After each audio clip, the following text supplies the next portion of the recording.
Hi guys. You like the Lincoln on the back of a grizzly bear picture behind me? I'm actually at my friend's house right now, dog sitting, and there's like no furniture in here, so I apologize for the echo, but yeah, dog sitting, cat sitting, bird sitting, and giant lizard sitting. All the other ones are in the other room, but there's the dog. He's tired. We walked for 8 miles today along mission trails. Anyway, I wanted to do a video because I have been completely absorbed with this video game that I bought off Steam on Black Friday for half off. It was like $12. Here comes Kane. Go away, dog. He's really annoying and destructive. Look, 3 hours. 3 hours I was gone, and he ate another TV remote. Anyhow, so this game that I've been completely addicted to is called Mount & Blade Warband. It's actually a sequel to the original Mount & Blade.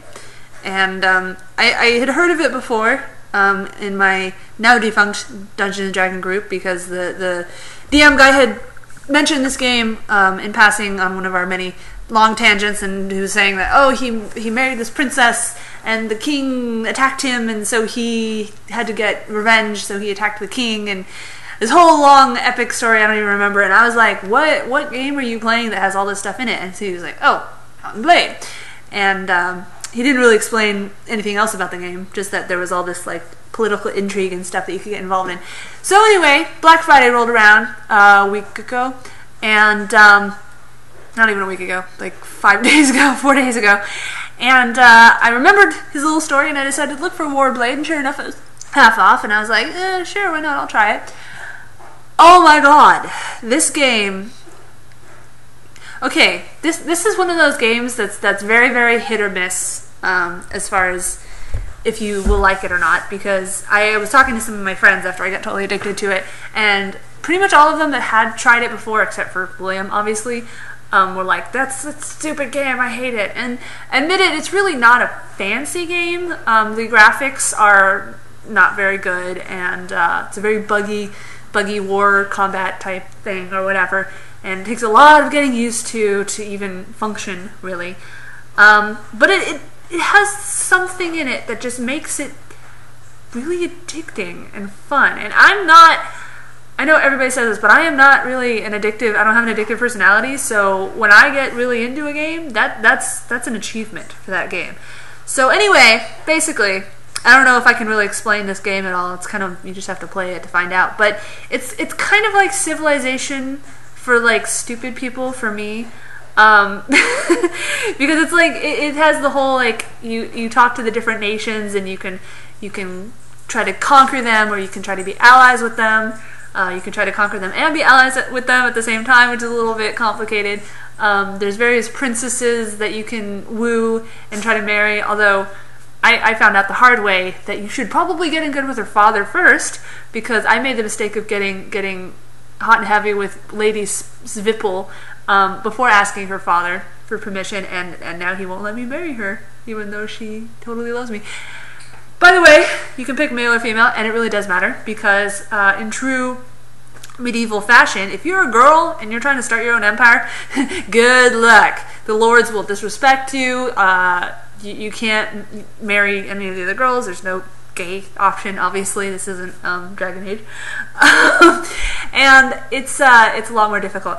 But I will tell you that I did pussy out, and I the first 2 characters I made, I agreed to the you can't save on your own terms thing, and then I was like, okay, I really don't like the fact that you can spend like 3 or 4 hours real life time busting your ass, getting your band of guys together, and then you go off for battle, and then through some stupid glitch or whatever, you die, and there goes all your, pretty much every ounce of effort you just put into that. You know, there goes all your stuff, there goes all your tribe. The only thing you keep is your skills, and I guess your relations, although that can get really fluctuated really easily.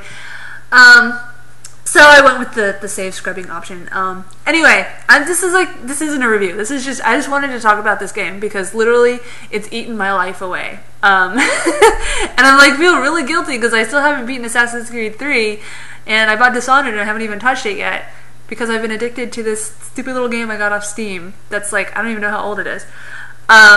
But anyway, so there's like 3 modes, okay? There's the world map, whatever mode, where basically you're looking at a map and you can zoom in or zoom out, and you see all the little icons for all the towns and the castles and the major cities, and there's caravans, and there's like raiders and stuff, and there's the guys that can be your allies or enemies, depending on how you interact with them. And you can interact with them, you know, click on them, and they have various context options for whatever you clicked on, like click on a small town and you can recruit guys if you want to train them from the ground up, or you can buy food and stuff, or you can steal food and stuff. But if you steal food and stuff, you're gonna earn enmity points with the nation who owns that village. So do that sparingly, unless you have a huge ass army to back it up, because as soon as you get a bad reputation, you will have the opposing factions come up and be like, hey, you, I don't like you. I think I'm going to wipe you off the face of the earth. And not necessarily, you're not necessarily screwed if they have more troops than you, but it's definitely going to be very difficult, and you are going to have a lot of casualties, and it's going to take a long time to build back up from that, unless you save scrub like me. Anyway, so there's that mode, and then there's the combat mode. And the combat mode, as I mentioned, it's pretty glitchy, but at the same time, there's kind of just something really fun about it. One of the things that's really nice about Mount & Blade is there's actually on-horse combat. You know, while you're horsed, you can use pretty much all the same weapons as you can on the ground, with a few exceptions. And they function differently because you're on the horse. You know, like when you're using a sword, you can be like, whoa, and just knock out swaths of destruction. Well, you could if it wasn't so glitchy, but it's pretty cool. And there's this thing that I'm experimenting with now called couching. I'm not sure how to pronounce it, with lances, where basically, I don't know, like if you watch Knight's Tale or any kind of jousting, they have that little thing where they hook the lance and then, you know,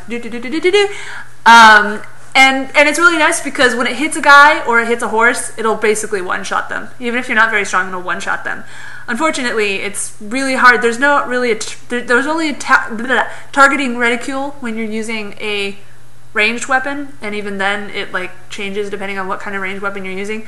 So it's really hard to tell where to hit with the lance, and I haven't quite figured that out yet.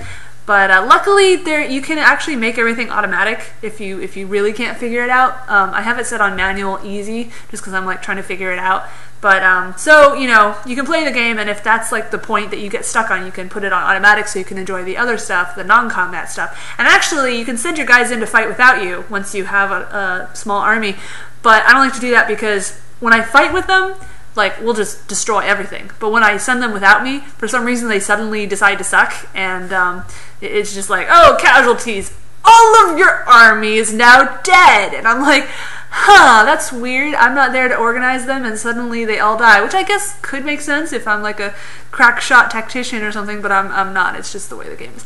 Anyway, so there's that, and then this doesn't even really count as a game mode, but basically the way you interact with kings and with ladies and with counts and with bad guys and with villages and everything like that is you just have little menus, you'll have like a picture of the person that you're talking to, and then you'll have little options, and they're actually pretty in-depth. I mean, like when you talk to a king or another lord, you know, you have your little slider for what their relationship towards you is, and it's very difficult to get those points to go up.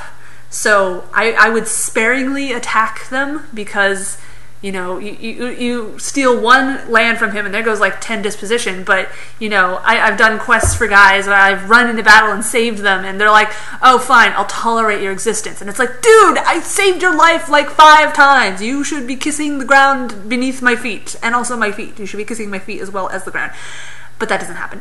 And actually, this might be totally different for you, because one thing I didn't find out until I'd already sunk 14-15 hours into this game is it's a very heavily modifiable game, and there's a lot of mods out there that completely change how the game works. They add different options and stuff like that. Like I saw one that changes the world and all the names and everything to try to match the Game of Thrones world, or the Song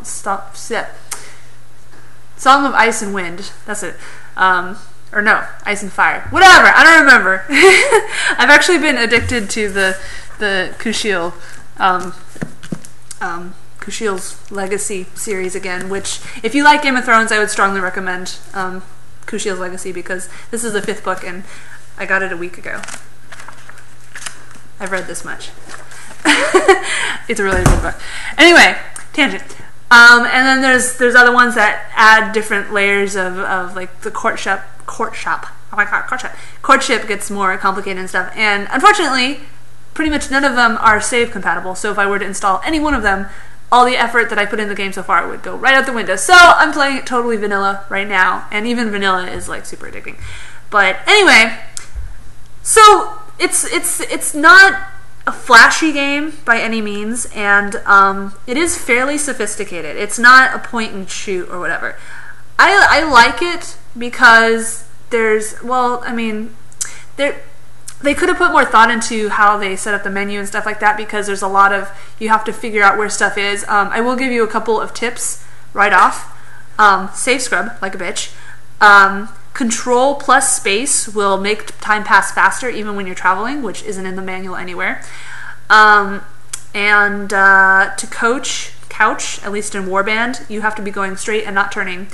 And I think you have to press X if you're not on automatic. Anyway, there's various other tips you can look up. And I really shouldn't be giving tips because I'm still stuck at the stage where I have a couple of shitty-ass fiefdoms, but I can't get the girl I love, or rather the girl that loves me, to marry me. Well, she's willing to elope, but if you elope, everybody in their family will hate you. And she has some very influential mother, brother, father, sister. Everybody in her family is like the marshal and related to the king and blah blah blah. So I'm like, I don't want your family to hate me because this is the Middle Ages and family means everything, and if we elope, then I'm gonna have to be like a fugitive with you, and you're just gonna be another mouth to feed. I want your family to like me. So yeah, that's another tip. Getting good with the father before you hit on the girl. Otherwise, it's a lot harder. Or if you're playing a girl, I have no advice because that's impossible. I don't know. It's really hard. You have to look up guides to it. Anyway, so I really wanted you guys to know about this game, and I'm sure it's not on sale anymore, but it might still be. I don't know. It's a pretty small game, so you could probably get it for like 20 or 30 bucks off Steam. I don't know if it's elsewhere. Probably is. I just got off Steam. Steam's easy. And there's multiplayer. I haven't even touched the multiplayer, but if I did one day touch the multiplayer, we could possibly play together. Just don't attack my settlements or I'll erase you. Anyway, I'm gonna go make sure that the dog is not eating any more TV remotes now, and then I'm gonna play some more Mountain Blade Warband. I'm so excited. I'm gonna make that bitch marry me if it kills me.